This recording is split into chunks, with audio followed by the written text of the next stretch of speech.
एक देश एक चुनाव, वन नेशन वन इलेक्शन। क्या भारत की मौजूदा सरकार ये नया कानून लेके आने वाली है? क्या है ये कानून और विपक्ष की नींद इससे क्यों उड़ी हुई है? चलिए जानते हैं। देखिए, एक देश एक चुनाव का मतलब बड़ा साफ है कि पूरे देश में एक ही बार में लोकसभा और विधानसभा के चुनाव करवाए जाएंगे और एक साथ चुनाव कराए गए तो सभी राज्यों में हर पार्टी की सरकार को बर्खास्त कर दिया जाएगा। फिर एक साथ मुख्यमंत्री और प्रधानमंत्री को एक ही बार में चुना जाएगा। इससे फायदा यह होगा कि एक ही बार में अगर चुनाव होता है तो बार बार होने वाले प्रशासनिक और सुरक्षा बलों पर खर्च किए जाने वाले पैसे बच जाएंगे। बार बार आचार संहिता नहीं लगेगी। पर इससे विपक्ष की नींद क्यों उड़ी? क्योंकि अगर अभी लोकसभा के साथ विधानसभा के भी चुनाव करवाए गए तो मोदी लहर की वजह से केंद्र के साथ साथ अपने अपने राज्य के मुख्यमंत्रियों की गद्दियां भी कहीं विपक्ष से छिन नहीं जाएं, इस बात का उन्हें डर है।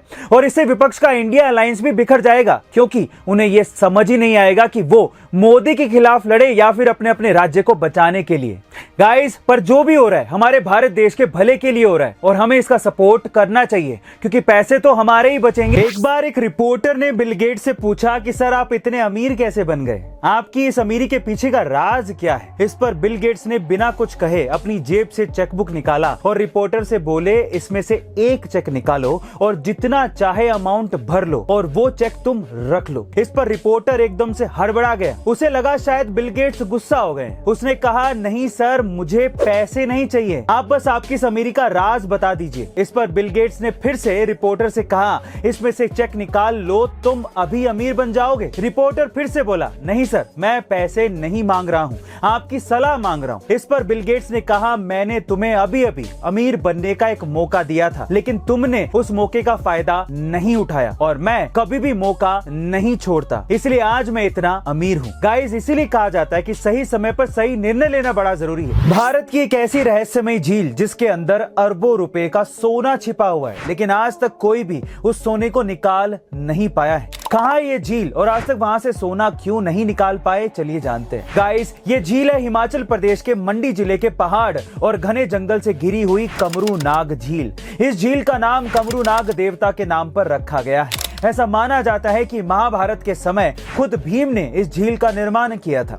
इस झील के अंदर इतना सोना चांदी है जिसका अंदाजा भी लगाया जाना मुश्किल है और जो कोई भी इस झील में सोना चढ़ाकर मन्नत मांगता है उसकी मन्नत पूरी भी होती है। इसलिए हर साल 14 और 15 जून के बीच यहाँ पर मेला लगाया जाता है, जिसमें हजारों श्रद्धालु इस झील के सामने माथा टेकने आते हैं। बताया ये भी जाता है कि आज तक कोई भी इस झील के अंदर का सोना नहीं निकाल पाया है, क्योंकि यहाँ पर स्वयं नाग देवता रखवाली करते हैं। अब नाग देवता से पंगे कौन ले?